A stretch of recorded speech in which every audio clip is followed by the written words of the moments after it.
Railway group D exam 2022 सभी शिफ्टों के लिए जो कि 17 अगस्त को आज 3 शिफ्टों में आपका एग्जाम हुआ है। शिफ्ट 1, शिफ्ट 2 और शिफ्ट 3 सभी शिफ्टों के एनालिसिस के लिए मित्रों जी हाँ, टुडे कौन कौन से टॉपिक से प्रश्न बने हैं, करंट से कहाँ तक प्रश्न बने हैं, मैथ्स रीजनिंग आदि के महत्वपूर्ण टॉपिक कितने रहे हैं और कहाँ से प्रश्न बने, उन सब पर टुडे की वीडियो में चर्चा होने वाली मित्रों। तो यदि आप हमारे चैनल पर पहली बार विजिट कर रहे हैं तो चैनल को सब्सक्राइब करते हुए पास में जो बेल आइकन उसको प्रेस करेंगे ताकि समय से लेटेस्ट वीडियो का आपको नोटिफिकेशन मिलता रहेगा और आपकी तैयारी के लिए जो हमारे द्वारा जीएस, जीके, सामान्य विज्ञान आदि, मैथ्स आदि की वीडियो दी जा रही हैं वो उन सभी के लिए सेलेक्टेड दी जा रही हैं और एग्जाम बेस्ड दी जा रही हैं। जी हाँ मित्रों, तो बिल्कुल से सब्सक्राइब कर लीजिएगा।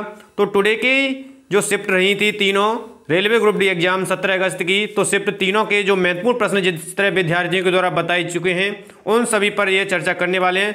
सबसे ज़्यादा जो लगभग 2 से 3 जीएस में आपके पुरस्कार को लेकर के प्रश्न बने हैं। प्रत्येक शिफ्ट में मेजर ध्यानचंद, रणजी ट्रॉफी आदि को लेकर के प्रश्न बने हैं, यानी कि एक प्रश्न आपका पुरस्कार से निश्चित रूप से बन रहा है और एक प्रश्न आपका खेल से संबंधित है कि ये ट्रॉफी किससे संबंधित है, इस तरह का प्रश्न बना है। एग्जिट तो बता नहीं पाए पर खेल से संबंधित प्रश्न आपको बताया है। और वहीं पर एक जो प्रश्न बना है वो आपका पोरियर नदी को लेकर के, एग्जिट प्रश्न नहीं बता पाए लेकिन पोरियर नदी बताइए कि किस राज्य में बहती है, या पूछा गया था या देश दिए थे, ये एग्जिट पता नहीं, लेकिन वो ऑप्शन के अकॉर्डिंग आपको देखना है। बस आप इन महत्वपूर्ण बिंदुओं को ध्यान से कंप्लीट वीडियो को देख लें तो आप सभी निश्चित रूप से मान लीजिए कि आने वाले एग्जाम्स में प्रश्नों की रिपीटेशन चल रहा है।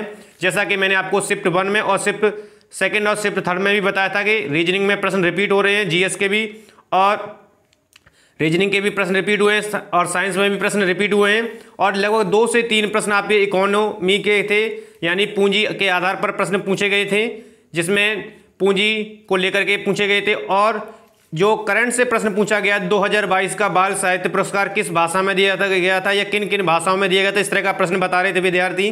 तो ये एग्जिट आपको याद रखना है। और एक प्रश्न आपका दिवस को लेकर के हर शिफ्ट में बन रहा है, दिवस पर आधारित। और जो शिफ्ट में कुछ विद्यार्थियों के द्वारा दुर्लभ दिवस बताया गया था, यानी कि हर एक शिफ्ट में एक प्रश्न दिवस का बन रहा है, तो इसे से आप विशेषकर याद रखेंगे। और 1 से 2 प्रश्न आपके पंचायती राज से भी पूछे गए हैं कि पंचायती राज संबंधित है या किस अनुच्छेद के तहत इसका किया गया, इस तरह विद्यार्थियों के द्वारा बताया गया है। वहीं पर एक प्रश्न आपका मनरेगा से भी बना है, मनरेगा दिवस के आधार पर, और इसमें कार्य दिवसों की कितनी संख्या होती है इस पर भी एक बना है प्रश्न। और 4 से 5 प्रश्न आपके करंट के प्रश्न बन रहे हैं, लगभग 4 से 5 बन रहे हैं, जिसमें 2022 के लगभग 2-3 लेटेस्ट प्रश्न बन रहे हैं और 21 के भी कुछ प्रश्न बन रहे हैं, जिसमें आपको विशेष ध्यान रखना होगा। और यदि भौतिक विज्ञान की हम चर्चा करें तो प्रकाश को लेकर के एक प्रश्न बना है, मात्रक से लेकर के भी आपके 1 से 2 प्रश्न बने, वहीं विद्युत चुंबक को लेकर के 2 प्रश्न बने हुए हैं। इसमें एग्जिट विद्यार्थी प्रश्नों को नहीं बता पाए लेकिन टॉपिक जरूर बताए हैं। बल को लेकर के एक प्रश्न बना है, विद्युत धारा को लेकर के भी प्रश्न बना है, ये आपको ध्यान रखने, ये महत्वपूर्ण टॉपिक है जिन्हें आप देख लें एक बार आने वाली शिफ्ट में एग्जाम देने से पहले। हाँ, एक प्रश्न आपका पंचवर्षीय योजना से बना है, जिसमें जो सबसे पहले किस राज्य में लागू की गई थी, एग्जिट राज्य की पूछी गई थी या इसी डेट पूछी गई थी, विद्यार्थी एग्जिट नहीं बता पाए हैं, तो ये पंचवर्षीय योजना से भी एक प्रश्न बना है।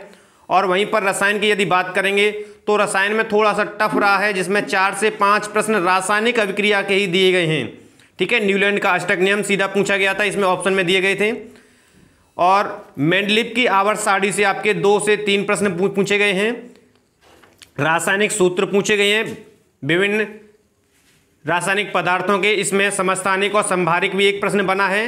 परमाणु भार और क्रमांक को लेकर के भी आपके 1 से 2 प्रश्न बने हैं वहीं से, और वहीं से आपके रेडियो एक्टिव तत्वों को लेकर के भी 1 से 2 प्रश्न आपका बना हुआ है, जिस पर आपको विशेषकर ध्यान रखना है। और एक प्रश्न आपका इंपोर्टेंट जो बना है वो तत्वों के गुण धर्मों को लेकर के बना है। एक प्रश्न आपका अम्ल और क्षार से था, ये विद्यार्थी एग्जिट बता नहीं पाए, कुछ विद्यार्थी अम्ल का बता रहे थे, कुछ विद्यार्थी क्षार का बता रहे थे, यानी कि शिफ्टों में भी अम्ल क्षार से प्रश्न बन रहे हैं भिन्न भिन्न में। और वहीं से जीव विज्ञान की यदि चर्चा करेंगे तो एक प्रश्न आपका कोशिका को लेकर के बना है, कोशिका भित्ति या कोशिकाओं के निर्माण में आदि में ये बता रहे थे। तरल संयोजी ऊतक से एक प्रश्न बना है आपका। वहीं श्वसन प्रक्रिया से संबंधी आपके, यानी कौन सी गैस इसके साथ लेने वाली गैस होती है, ऑक्सीजन के साथ भाग लेने वाली गैस होती है। श्वसन यानी श्वसन प्रणाली से भी 1 से 2 प्रश्न बने हैं। वहीं पर एक एड्स का पूरा नाम पूछा गया था, विद्यार्थियों के द्वारा बताया गया कि एक्वायर्ड इम्यूनोडेफिशिएंसी सिंड्रोम पूछा गया था। वहीं 2 से 3 प्रश्न आपके आनुवांशिकता से पूछे गए हैं। ठीक है, 2 से 3 आपके आनुवांशिकता से पूछे गए हैं। और आपके लगभग 2 से 3 नृत्य और यंत्र से संबंधित व्यक्तियों और महापुरुषों के नाम पूछे गए हैं, कौन किस देश का राज्य का नृत्य पूछा गया था और यंत्र से संबंधित आदि पूछे गए थे। ये भी विशेषकर ध्यान रखना है, इन पर भी आप एक दृष्टि डालेंगे। और वहीं पर यदि गणित की बात करेंगे तो 1 से 2 प्रश्न आपका, यानी गणित की हम बात करें तो साधारण सा पैटर्न रहा था और नॉर्मल प्रश्न पूछे गए थे, ज़्यादा टफ नहीं थे गणित के, जिसमें सिंप्लीफिकेशन के आपके 2 से 3 प्रश्न थे, साधारण ब्याज के भी प्रत्येक शिफ्ट में पूछे गए हैं, औसत के भी 2 से 3 एक, यानी हर एक शिफ्ट में 1 से 2 प्रश्न पूछे जा रहे हैं। वहीं पर हर एक शिफ्ट में त्रिकोणमिति को लेकर के एक प्रश्न आपका निश्चित रूप से बन रहा है, ठीक है। और बीजगणित से 2 से 3 प्रश्न आपके बन रहे हैं, विशेषकर ध्यान रखेंगे, ठीक है। और घड़ी से भी यहाँ पर एंगल पूछा गया है प्रत्येक शिफ्ट में, यानी हर एक शिफ्ट में घड़ी की टाइमिंग दी थी और उससे एंगल पूछा गया था। चाल और दूरी को लेकर के भी एक आपका एक प्रश्न बना है यहाँ से मैथ से, ठीक है, याद रखेंगे। एक प्रश्न आपका वृत्त से निकला था, वृत्त का एरिया निकालने के लिए दिया गया था, जो कि 9 से दिया गया था। और वहीं से एक प्रश्न आपका मेंसुरेशन से भी बना है। संख्या पद्धति के आपके 2 प्रश्न बने हैं, विशेषकर ये ध्यान रखेंगे। और लाभ हानि से हर एक शिफ्ट में एक प्रश्न पूछा गया है। DI से भी लगभग 2 प्रश्न आपके हर एक शिफ्ट में पूछे गए हैं। तो महत्वपूर्ण जो टॉपिक हैं जिन पर आपको एक बार दृष्टि डालनी है और जो आने वाली शिफ्टों में एग्जाम देने वाले विद्यार्थी हैं वो सभी इन टॉपिक पर एक बार दृष्टि डाल के जाएं, इन पर कवर करके जाएं इनको अच्छी तरीके से, क्योंकि यहाँ से प्रश्न आपके बहुत ही बन रहे हैं। और वहीं पर यदि रीजनिंग की चर्चा करेंगे तो रीजनिंग में 3 से 4 आपके सीरीज पर आधारित प्रश्न पूछे गए हैं। कुछ साधारण सीरीज दी गई थी, कुछ टफ सीरीज भी दी गई थी, जिसे ध्यान रखना है आपको। और 6 से 7 क्वेश्चन सबसे अधिक जो बन रहे हैं सीटिंग अरेंजमेंट के बन रहे हैं, ठीक है, याद रखेंगे। जो टाइम कंज्यूमिंग ले रहे हैं विद्यार्थियों से, ये भी आपको ध्यान रखना है। सीटिंग अरेंजमेंट के ही 6 से 7 क्वेश्चन हर एक शिफ्ट में बने हैं। वहीं से 2 से 3 आपके प्रश्न पजल पर आधारित प्रश्न बने हैं। विद्यार्थियों के द्वारा बताया गया कि लगभग 2 से 3 प्रश्न पजल पर आधारित दिए गए हैं।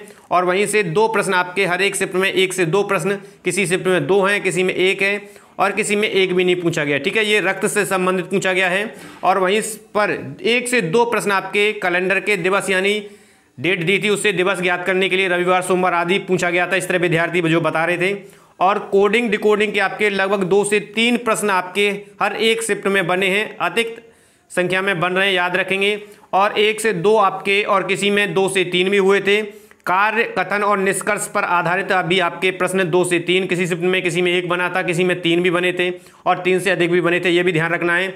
और आपके लगभग 1 से 2 प्रश्न आपके गणितीय संक्रिया से बने हैं। तो ये थे मित्रों टुडे की तीनों शिफ्टों का निष्कर्ष, जिसमें महत्वपूर्ण टॉपिक, महत्वपूर्ण बिंदु और किस किस टॉपिक से कितने प्रश्न बने, ये भी आपको ध्यान रखना है। तो आने वाली अन्य शिफ्टों में भी विद्यार्थियों को ध्यान रखना है कि इन सभी जो आपको बताए गए हैं, इन सभी को आप कवर करेंगे तो निश्चित रूप से आप 70+ स्कोर कर सकते हैं। क्योंकि प्रश्न का जो लेवल आ रहा है, मैथ इजी आ रहा है, रीजनिंग कई बार इजी आई है किसी शिफ्ट में, किसी में टफ भी आई है, ठीक है, मॉडरेट आई है। और थोड़ा सा जो सबसे ज़्यादा टफ बन रहा है वो करंट के प्रश्नों को लेकर के और जीएस के प्रश्नों को लेकर के बन रहा है। कुछ प्रश्न केमिस्ट्री के टफ प्रश्न आ रहे हैं, ये आपको याद रखना है। भौतिक से प्रश्न आपके सिंपल आ रहे हैं और बायोलॉजी को लेकर के भी आपको विशेष रखना है। कई बार कोशिकाओं से लेकर के उसने प्रश्नों को थोड़ा सा टफ किया हुआ है, तो ये विशेष का ध्यान रखना है। इन सभी टॉपिक पर आपको विशेष नज़र डालनी है। आने वाली शिफ्टों में एग्जाम देने से पहले आप टुडे की वीडियो को कंप्लीट देख लें। तीनों ही शिफ्टों में जो कंप्लीट एनालिसिस है, लाइव के माध्यम से भी हमने प्रत्येक शिफ्ट को आपको बताया था और तीनों ही शिफ्टों का एक कंप्लीट वीडियो आपको प्रोवाइड किया है इसके माध्यम से मित्रों। तो आशा करते हैं कि टुडे की वीडियो आपको पसंद आई है। और मॉर्निंग में ही हम करंट पर आधारित महत्वपूर्ण प्रश्नों जिसमें लगभग हम 20 प्रश्नों की सीरीज आपको प्रोवाइड करा देंगे, जो कि आपके टुडे की प्रश्नों को देख करके तैयार की जाएगी, जिसमें कि आने वाली शिफ्टों में उसका आपको ज़्यादा से ज़्यादा बेनिफिट मिले मित्रों। जी हाँ, तो बहुत बहुत धन्यवाद मित्रों।